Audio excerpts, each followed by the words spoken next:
Olá, minha gente, meus amigos, tudo bem?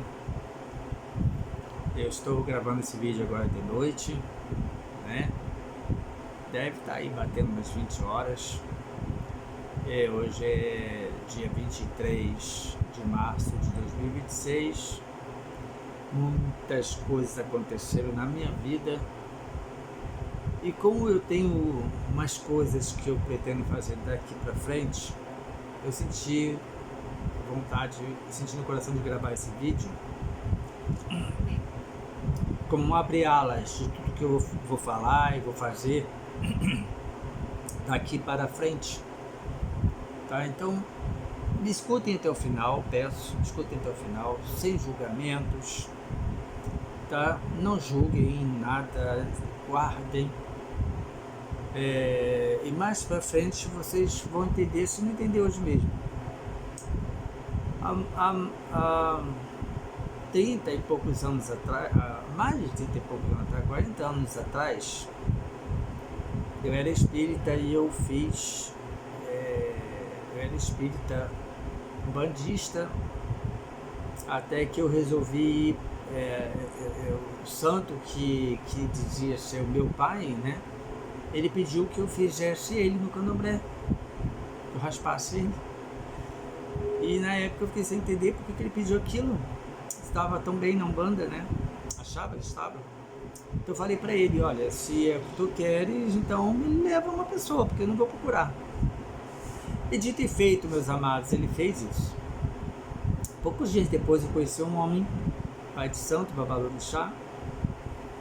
E aí a gente conversou, marquei um dia de jogo com ele jogou, ele disse que meu santo estava pedindo feitura. Mesma coisa que ele falou pra mim, em sonho, ele falou nos búzios do Pai de Santo. E aí eu não tive dúvida que era isso que ele queria, né? Então, dali pra frente, começou todo o processo e eu acabei fazendo aquele santo, né? Raspei. É um período muito difícil, e eu não passaria de novo, passaria mesmo, mas de jeito nenhum, né? Tudo que eu passei, mas passei. Foi uma experiência que eu vivi, né, nessa experiência humana, né? Só que eu raspei o Ogum, né? E o Ogum que eu raspei tinha ligação com Oxalá. Aí eu senti que tinha alguma coisa que não batia, eu sentia. Aí fiz um ano de raspado, chegou a minha obrigação de um ano, e eu ficava incomodando o Pai Santo, joga pra mim, porque eu sinto que tem alguma coisa que precisa ser dito, precisa ser visto. E ele falou assim, o que você quer que eu veja? Não tem nada pra ver, tá tudo certo. Mas eu sinto que tem alguma coisa. Aí veio a obrigação de 3, de 5, e aí eu me desentendi com ele, né? Eu abri a minha casa antes dos 7 anos, eu abri a minha casa, que no Queto, né? Eu era da nação Queto, no Queto, um filho de santo, depois de 3 anos, 1 ano, 3 anos, nem lembro mais, já pode ter sua casa, abrir sua casa, né? O Pai de Santo fica ali por trás, o Pai de Santo dele fica ali por trás, até ele fazer 7 anos e ele ficar independente, né? E ele, eu e ele nos desentendemos porque ele queria dar ordem em tudo e eu não aceitava aquilo. Eu falei assim, você, eu abri minha casa, eu agora sou o Pai de Santo dessa casa, né? Se eu sou filho lá, aqui eu sou o Pai de Santo. Então eu não aceitava as coisas que ele falava para mim. E aí a gente se entendeu, eu me desliguei dele. Chegou aos 7 anos, eu tinha que pegar o meu DK, né? DK é quando você se transforma num Babalorixá, por exemplo, né? Se transforma numa pessoa adulta dentro do candomblé, né? Maior idade. Vou explicar assim de forma bem simples, tá? Até porque eu não quero entrar no profundo do culto do candomblé, porque a proposta que eu virei trazer para vocês mais para frente não tem nada a ver com o culto em si, mas trata-se de um assunto semelhante à vida espiritual com os orixás, né? Então, primeiro eu quero dar essa abertura da minha vida, né? E aí depois a gente entra no assunto quase que propriamente dito. E aí eu procurei um pai de santo da nação Jeje, que é muito semelhante a Queto, né? Muito semelhante. E eu dei minha obrigação de 7 anos com ele. Só que quando ele jogou para mim, ele falou para mim assim: seu santo não é Ogum, seu santo é Oxalá. Ele falou com essas palavras, mas foi mais ou menos isso, né? Foi o primeiro santo que apareceu para ele, Oxalá, Oxaguian. E eu senti dentro de mim que era aquele meu santo. Esse era o problema desses 7 anos que eu tive. Eu desentendi com o meu ex-pai de santo, tudo, mas no fundo é porque tinha algo que estava errado, né? E aí esse é o problema. Esse é meu santo. Então eu peguei DK, fiz a minha obrigação de 7 anos, raspei Oxalá, né, Guian. Aí acertei, né, dentro daquela cultura afro-brasileira, né, eu acertei a minha vida espiritual ali. E ali com aquele rapaz, que ele era um rapaz novo também, e aí eu era novo na época, eu tinha 20 e poucos anos, 30 já, 30. Eu fiz 7 anos, eu acho que já estava já com uns 30, estava beirando os 30. Aí eu fiquei por mais um ano, 2 anos, foi quando eu tive uma experiência com Cristo Jesus. E aí eu resolvi abraçar a fé cristã e abandonei o candomblé, abandonei tudo para lá. Não fui lá buscar nada, deixei tudo lá na casa daquele rapaz, aquele pai de santo, né? Talvez esteja até lá hoje, nunca mais soube de nada. E aí eu abracei a fé. E aí dentro do cristianismo vocês imaginam o que acontece, né? A gente já julga, já diz que são todos demônios, que eu me servia aos demônios, que o orixá é um demônio, que pá, que papá, que papá. E eu fiquei por 30 e poucos anos acreditando nisso, que eles eram demônios, que na época eu estava servindo a demônios. Hoje eu questiono a prática como ela é dentro do candomblé, né? Essa coisa dos sacrifícios, o sacrifício humano, né? Que você passa ali, muito forte, principalmente nos primeiros meses do primeiro ano, né? E o sacrifício dos animais, que é... Eu que não gosto de ver nenhum animalzinho morrer, né? Aquilo doía profundamente meu coração. E quantos deles não morreram por minha causa, né? Dizia que era necessário. Então, eu comecei a julgar que eu servia os demônios, que tudo aquilo era diabólico e tal. E aí passou, eu esqueci, deixei pra lá e servi a Cristo como eu achava que tinha que ser. Comecei com a Igreja Batista e aí não demorou muito, né? Eu comecei a ter sonhos que eu tinha que fazer seminário. Eu contei para o pastor na época, ele falou: você está sendo chamado, você é chamado. Aí eu fui fazer o seminário. Amigos, a minha história dá um livro, minha vida, sabe? Dá um livro. Aí eu fui fazer o seminário. E dentro do seminário eu tive conflitos também, porque eu via coisas que não me agradavam. Eu via irmãos, né, que se diziam ser irmãos crentes, agindo de uma forma tão profana, de uma forma tão leviana. Dentro do seminário eu ficava, as conversas que às vezes eles tinham, eu falei assim, isso, só porque está no seminário, em uma sala de aula, a gente deixa de ser crente, né? Eu ficava pensando assim, sabe? Porque eu fui para o seminário novo, com 2 anos de vida cristã, né? Então eu ficava questionando, por que está dentro de um seminário a gente deixa de ser crente? E eu tive conflitos, acabei saindo do seminário, eu não estava aceitando tudo aquilo que eu estava vendo. E também tinha matérias que eram chatíssimas, Eu sou formado em biologia, né? Sou formado em biologia, a ciência que eu sou formado, ciências biológicas. Então, teologia para biologia é uma distância assim, bem grande. Então, tinha matérias que eu não aguentava assistir aula daquelas matérias. Eram chatas demais para mim. Não que a matéria em si era chata, para mim era. Para mim, não tinha nada a ver, né? Então, para fazer teologia, eu tinha que passar por matérias insuportáveis. E aí, com tudo que eu estava passando, com tudo que eu estava vendo, com essas matérias, coisa toda, eu larguei o seminário. E aí eu larguei, depois voltei, depois larguei, depois voltei, até que um dia, já tinha se passado muitos anos, eu resolvi fazer teologia online, né? Que hoje se fala muito de cursos EAD, né? Os cursos EAD. Eu fiz online e me formei em teologia EAD. Eu passei todos os anos estudando no seminário batista, né?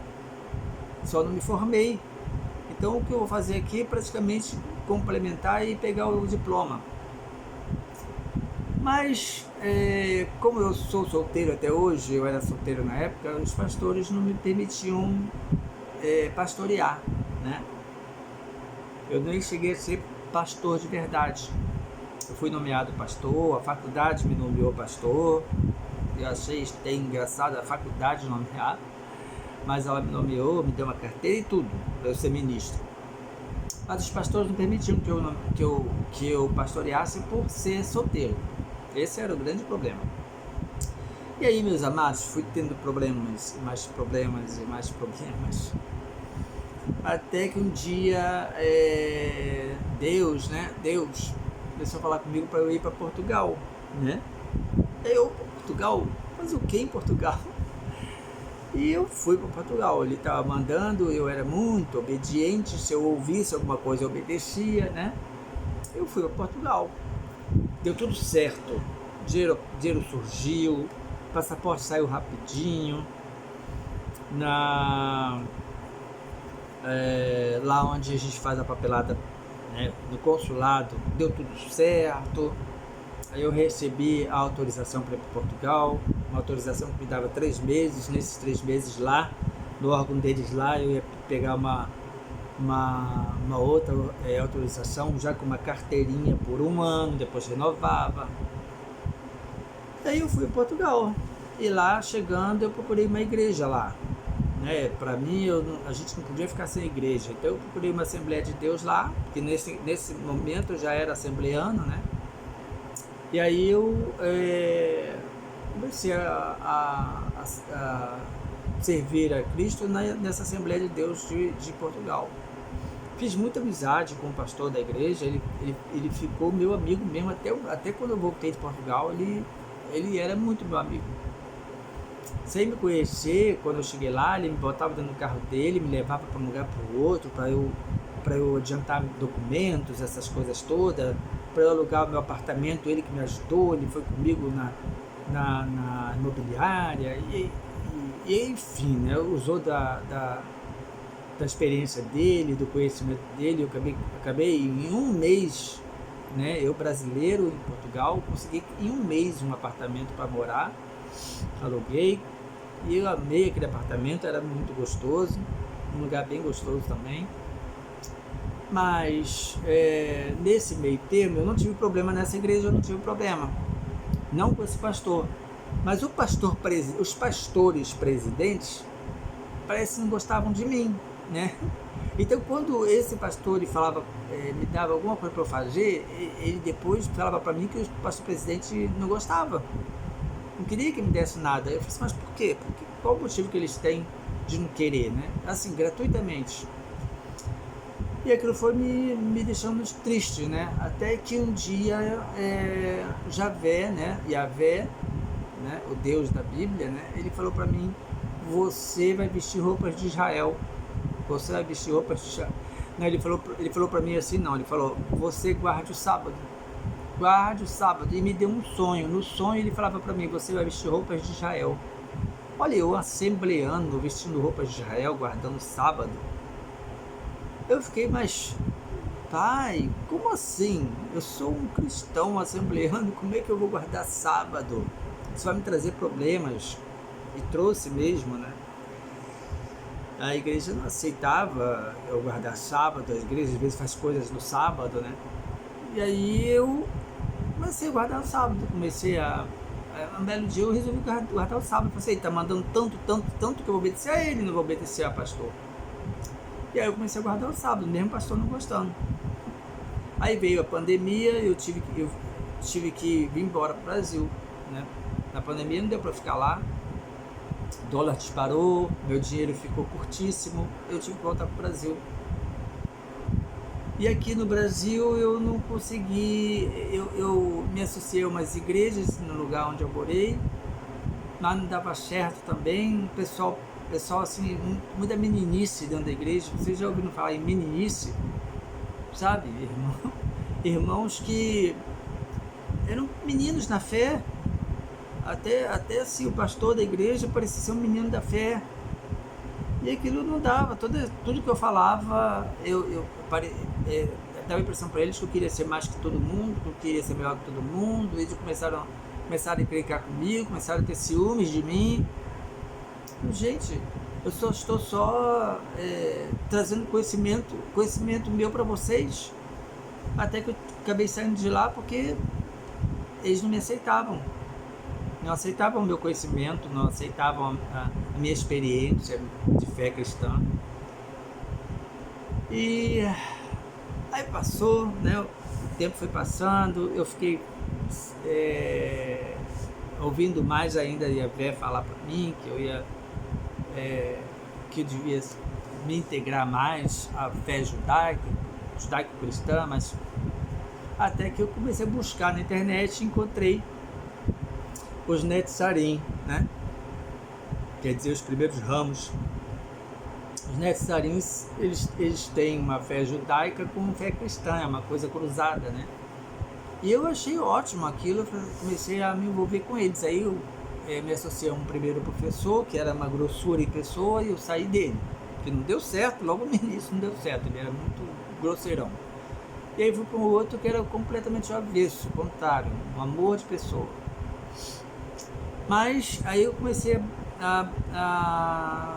chegou um momento que eu pedi uma coisa para ele e ele aceitou, depois ele negou e eu não entendi porque ele negou, e eu fiquei muito triste, mas muito triste, porque eu tinha ele com muita consideração por ele, muita consideração. E aí eu fui saindo de fininho, não fiz tardalhaço, não preguei nada, fui saindo de fininho do grupo.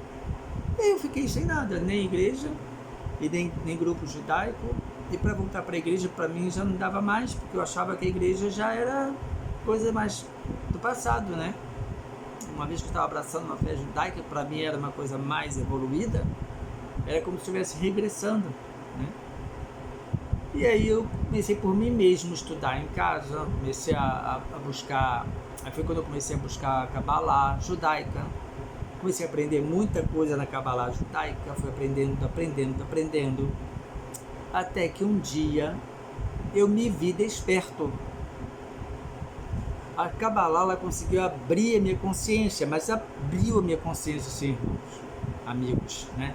Abriu a minha consciência, eu comecei a ver coisas que eu não via, eu comecei a enxergar coisas que eu não enxergava, comecei a entender coisas que eu achava que era uma coisa, mas não era.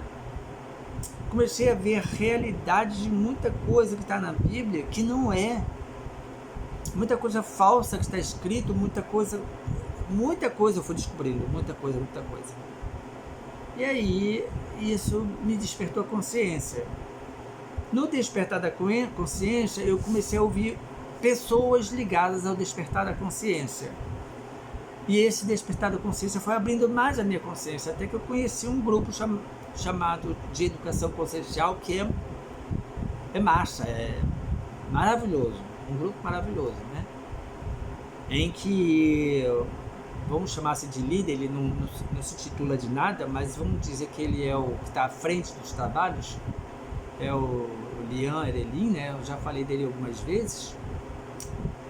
eu comecei a estudar as coisas, comecei a ver vários vídeos dele, comecei a aprender muita coisa com ele, até que eu fui fazer um dos cursos que ele oferece, muitos cursos para o crescimento de cada um, que é o Sementes da Vida. E aí eu fui, nessa altura eu já estava morando aqui na cidade onde eu moro, e foi feito aqui, e eu fui lá, fui fazer um fim de semana inteiro, um sábado e domingo, foi assim, esplêndido, maravilhoso. Se eu já estava desperto, eu fiquei mais desperto, né? Então eu comecei a entender muita coisa, comecei a ver que aquele julgamento que eu fazia, né, dos orixás, que eram demônios, que era aquilo outro, não é isso, não tem nada a ver com demônios, nada a ver, sabe? Os orixás, né, os orixás, todos os guias, antes mesmo dos terreiros surgirem, eles já existiam. Eles existiam no mar, existiam nas cachoeiras, nas florestas, existiam no aço, nas pedras, em tudo quanto é lugar, no ar. Eles já existiam, eles fazem parte da natureza, pura e simplesmente, eles fazem parte da natureza.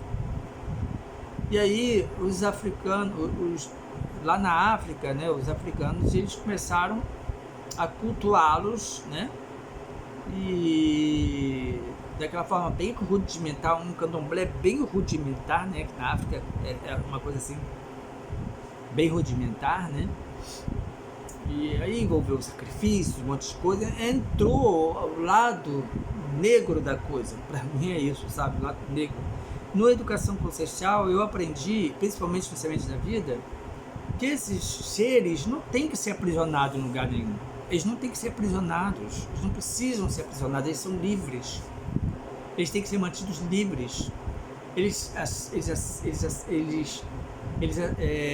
nos acompanham, a gente desperta para eles, a gente pode ter a ajuda deles, mas sempre manter eles livres, não precisa aprisionar em nada. E aí, voltando para o Brasil, para o candomblé, aqui no candomblé se aprisiona eles dentro de coisas, né? Ali faz matança, essa coisa, aprisiona eles ali. E eles não devem ser presos, eles devem ser soltos como eles sempre foram. E aí nessa coisa de manter essas entidades, esses seres, né, essas consciências presas, muita coisa ruim, muita coisa negativa veio acontecer, entende? E aí as pessoas dentro de uma comunidade como essas, de terreiros, essas coisas, muitas vezes elas passam dificuldades, passam problemas espirituais, porque elas estão passando por aquele aprisionamento.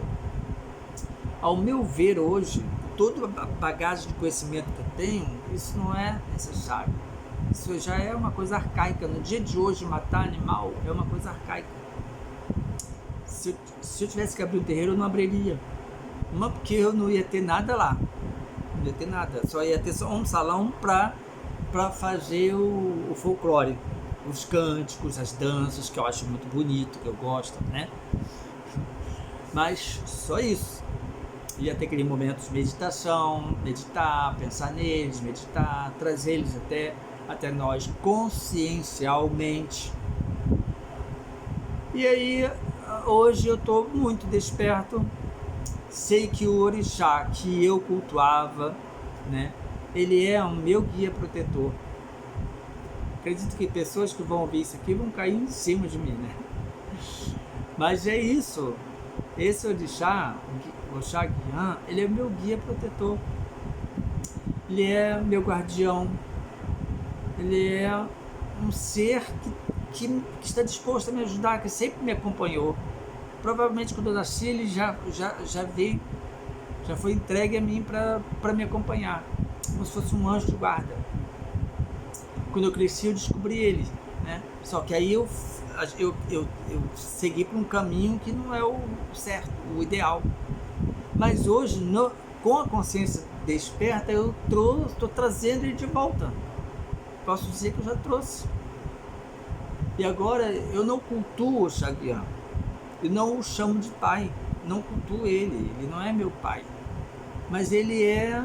Eu tenho ele como meu protetor, meu guia, meu guardião. sabe, para onde quer que eu vá, se eu precisar dele, eu sei que ele vai me proteger, vai me ajudar. Sem essa de eu estar prendendo ele em algum canto, sem essa de eu ter que estar dando oferendas para ele. A oferenda que eu vou dar para ele é a minha confiança nele, é a minha essa troca energética, eu saber que ele tem uma energia muito boa para passar para mim e eu receber essa energia. Ele é uma consciência da natureza.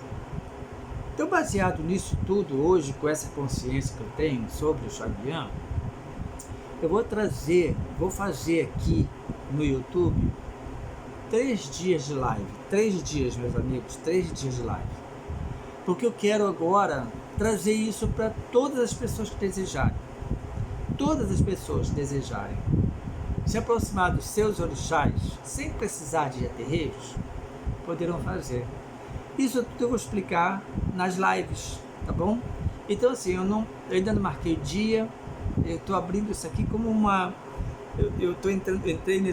gravando esse vídeo assim como uma introdução, tá?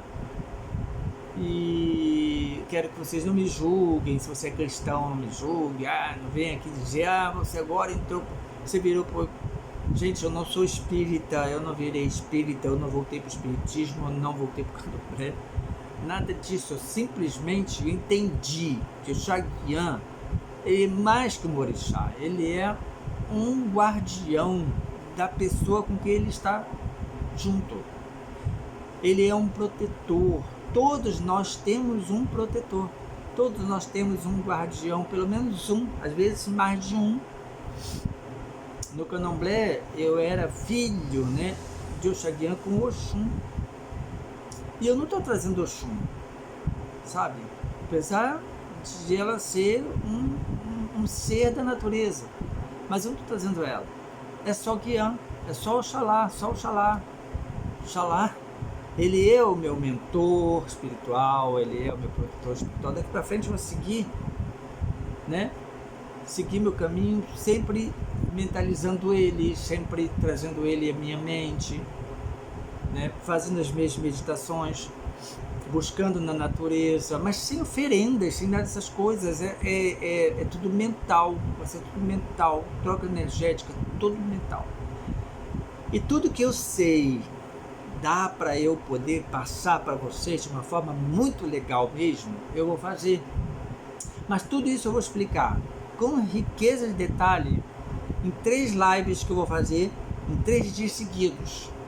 Talvez seja semana que vem, mas fiquem assim, sempre voltando aqui para ver, porque eu vou gravar um outro vídeo. Quando eu for marcar, vou gravar um vídeo, vou gravar mais de um, talvez, quem sabe todo dia, para avisar, olha, dia tal nossa live, não esquece da nossa live.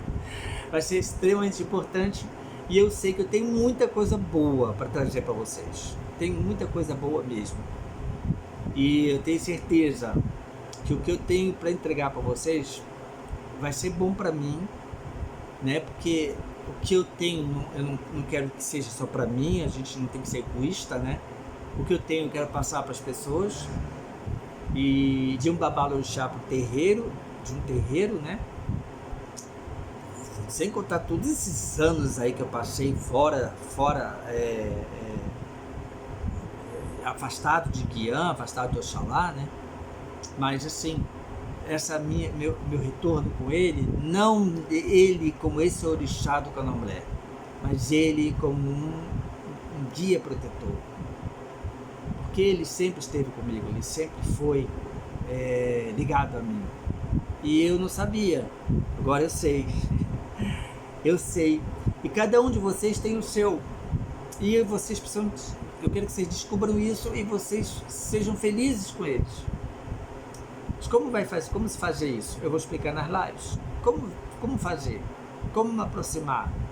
Como ter eles como vocês, sem precisar estar fazendo oferendas, sem precisar nada dessas coisas. Eu vou explicar tudo isso nas lives, tá bem? Então fiquem atentos, né? Assim que eu marcar, e amanhã eu já vou sair para fazer umas coisas, E aí eu vou marcar, já vou começar a preparar umas coisas também. E aí, quando eu marcar, eu vou vir aqui gravar vídeos curtos dizendo, olha, dia tal vai ser a nossa primeira live, não percam. E por aí vai, cliquem aqui nesse link, né, para deixar já ativado de que você vai participar. Eu quero ver muita gente nessas minhas lives, tá? Porque eu quero alcançar muita gente, muito, de verdade, para o bem de todos nós, meu e de vocês, tá bom? Um beijo grande do coração, muito axé e até a nossa live. Tchau, tchau.